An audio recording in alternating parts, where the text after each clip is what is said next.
everyone, welcome back to my channel.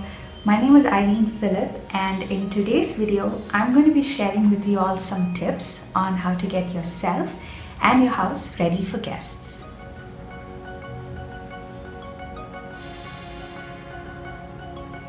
Now when I say guests, I don't mean long-term guests or guests who may be coming to your house to stay for a couple of days.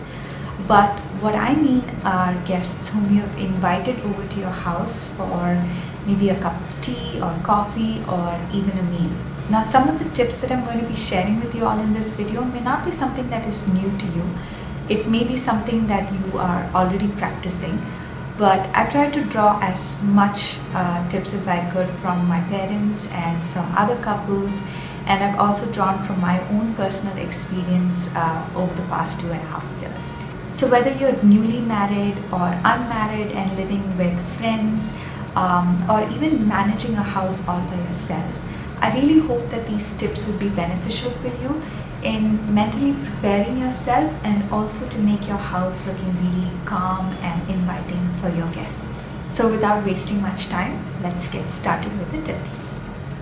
Now my first tip is to make sure that you've got some tea or coffee, milk, sugar, and some snacks in your pantry. Now what I usually do is go ahead and place an order on Amazon Pantry at the beginning of every month. That way I have a stock of all these things. And why Amazon Pantry is because they offer some great deals and discounts the first few days of every month. So if you haven't checked out Amazon Pantry, please do go ahead and check it out because that can help you save up a lot on groceries. Now talking about tea and coffee, I know there are a lot of varieties out there, but what I would suggest is just going with some basic loose tea powder or some tea bags like Taj Mahal and something that is very common out there. My only advice is just learn how to make some really good tea and coffee because I think that is what creates a good impression. Moving on to snacks, also you don't have to go all overboard with it. You don't have to go ahead and buy some samosas and kachoris and things that are so fancy out there. All you need to do is just buy some biscuits and some cookies or chips and things like that. Things that your guests would enjoy munching on. Trust me, the guests who come to your house are really looking forward to spending more time with you than just, enjoying all the snacks that you give. Now, if you're not a tea or coffee person and it doesn't make any sense to you to stock up on all these things, what I would suggest is just buying some simple juice. That is more than enough. And if you don't have time at all to buy all these things, just make sure that you have at least a bottle of water in the fridge. Now my second tip would be to call up your guests just a few days prior to them coming over to your house and just checking with them about any kind of meal preferences that they may have, like are they vegetarians or non-vegetarians. But more importantly, check with them on whether they have any kind of food allergies. Food allergies are quite common these days, and you really want to make sure that the guests who come to your house and have your meal are not going to go back home sick and that they may not be able to eat whatever you make. Just make sure that you note down any kind of food allergies that they may be having so that you can ensure you don't use those ingredients if you plan on cooking for that day. Or if you plan on ordering in, you know for sure that you need to put in a special request to the restaurant so as to not use these ingredients in any of the meals that you order.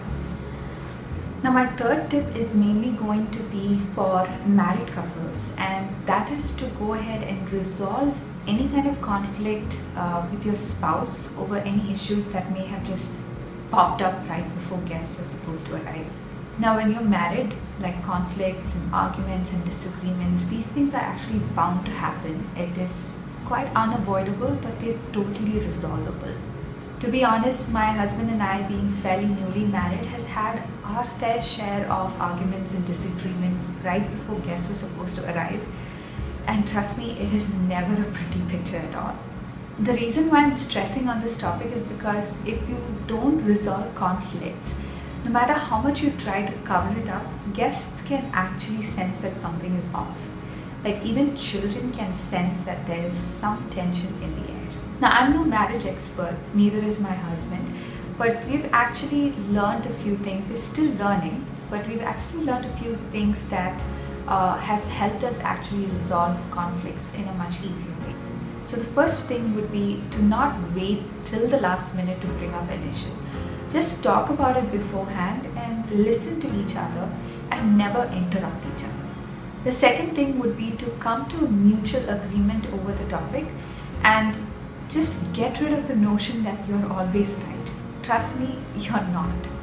Now, the third thing is, if it is a more serious and very tough issue, just come to an agreement to talk about it in detail and just set up a date to do so. And just make sure that you stick to the plan to just talk about it in detail. And the last thing is something that has worked for me and my husband really well once we've come to a mutual agreement, and that is to hug it out. This one form of physical expression actually brings about instantaneous peace in the house. So if you haven't tried it out yet, please do go ahead and try it. It actually works. Now, my next tip would be to go ahead and do a quick cleanup of your house. My suggestion would be to just focus only on areas where guests are likely to enter into, and start off with that area which is not going to overwhelm you and which will only motivate you to keep going on. Now, at my house, since I have an open kitchen actually, guests love to come in and spend time with me when I'm making some tea or coffee and some things like that. So I always love to start off with my kitchen. Now, on most days, this is how actually my sink looks like. It is just piled up with a bunch of dirty dishes that gets stacked up during the day. Now, I know that most of you have got maids who come in the evening or next morning and wash these dishes. So what I would suggest is just go ahead and rinse off these vessels really well and just put them into a neat pile inside the sink. That way it looks less chaotic and more manageable. Now, because I don't have a maid, I go ahead and hand wash all these dishes and I put them away once it's dry before the guests arrive. Now, I also go the extra mile and just scrub out the sink really well. I think it's just me. I love the look of just a very clean, sparkling stainless steel sink. I know I'm weird that way. Now, once the sink is all cleared up, I move on to my stove. And what I do is I just use like a wet rag and also a dry rag and just kind of clean up the stove really well. Especially if I've cooked that day, I just don't like any kind of oil spills and things like that on it. Next, I also move on to my countertops. And for the countertops, I just use a spray bottle that is filled with 50% water and 50% vinegar with a little bit of dishwash gel. And I spray it all over the countertops and just wipe it down really well. I also at this time focus on the backsplash that is right behind the stove, because there are chances that there can be some kind of oil stains and things like that on it. Next, I also focus on any of the appliances that I may have used for that day. Like, we use induction stove almost every single day to make tea. So I go ahead and wipe that down really well. I wipe down the microwave. I also wipe down the fridge handle because it can be covered up with a lot of fingerprints during the day.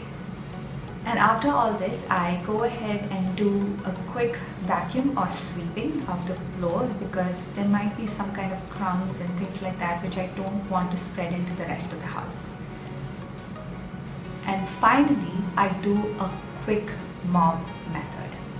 Now, I know that most of you may dread the whole idea of doing a full mopping method where you take the mop bucket, fill it with water and some disinfectant solution, and then dip the mop into that and then just mop the floors.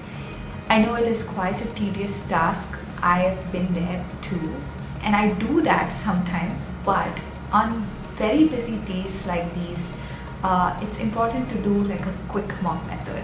And for that, all I do is I just keep like this spray bottle. I keep the spray bottle handy in my kitchen, and what I do is I just fill it up with a little bit of cleaning solution and the rest with water, And all I do is I just spray this over any surfaces on the floor where I need to mop it up, and just go ahead and mop it up, and that kind of cleans it, and it saves up on your time, it saves up your energy, and it also helps your sanity to some extent, because the last thing you ever want your guests to see when they arrive is this. Now once the kitchen is all clean, I like to move on to the guest bathroom, and I don't do like a deep clean of the bathroom like scrubbing the tiles and things like that. All I focus on is just cleaning the mirror, and I scrub down the sink really well. I also clean out the toilet really well, and make sure there is some hand soap, and also just hang a clean and dry hand towel.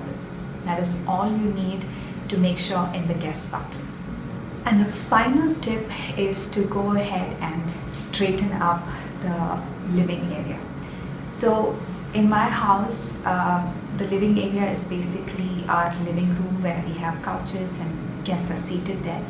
But right before they come into our living room, they have to go through the entryway, and our entryway on most days look really cluttered like this, with mine and my husband's shoes just sprawled out everywhere. So the first thing that I like to do is just go ahead and declutter that space and take out all the shoes that I don't need and just put it into a shoe cabinet that is in one of our bedrooms. And I like to go ahead and just vacuum up that place just so that it looks really neat and clean, and guests are not going to trip over any of our shoes. Next, I go ahead and just straighten up all the couch cushions and also declutter the living room. Now when I say declutter, I mean just take away the things that don't belong in that living room. Now instead of getting overwhelmed and stressed out about putting all these things back in its original place, what I would suggest is just taking a laundry bin or any kind of box and just putting all these things into that, and just put it away into some room where your guests are not going to enter into, like your master bedroom or something like that. That way it is out of sight and you don't have to deal with it until your guests leave or deal with it until the next day. Now something that is very, very important when it comes to your living space is that it should be ventilated. And what I mean by that is, if you have cooked and things like that, it can be quite stuffy inside, and you may not realize it, but when somebody is coming from outside, they actually can feel that stuffy air inside. So what I would highly suggest is just to open up a window in your house and just let some fresh air come in. Now because I live in Uttar Pradesh, it can actually get quite dusty and polluted outside. So I don't go ahead and open up any windows. All I do is I just go ahead and switch on the chimney that is above my stove. I put it on some kind of high speed just so that it takes out all that stuffy air and just lets it all out. And it's always good to make sure that you just turn on the AC about 15-20 minutes before your guests are supposed to arrive, just so that it creates about a cool environment for them to come in. After all this, I like to make sure that I just go into every room and just spray some really good room freshener. And I also like to light a scented candle. And the last thing that you could do is just go on ahead and switch on some really good lights in your house before the guests arrive. This actually cozies up the house and brings about a very warm and inviting feeling into your house. And that's it for this video. I hope you have enjoyed it. Let me know in the comments below if any of the tips stood out to you and if it was something new that you would like to try out the next time you have guests over. And don't forget to subscribe to my channel if you haven't already, and feel free to like and share this video with your friends or relatives, whoever you think would benefit from the tips that I've shared. And I'll see you all in my next video. Bye!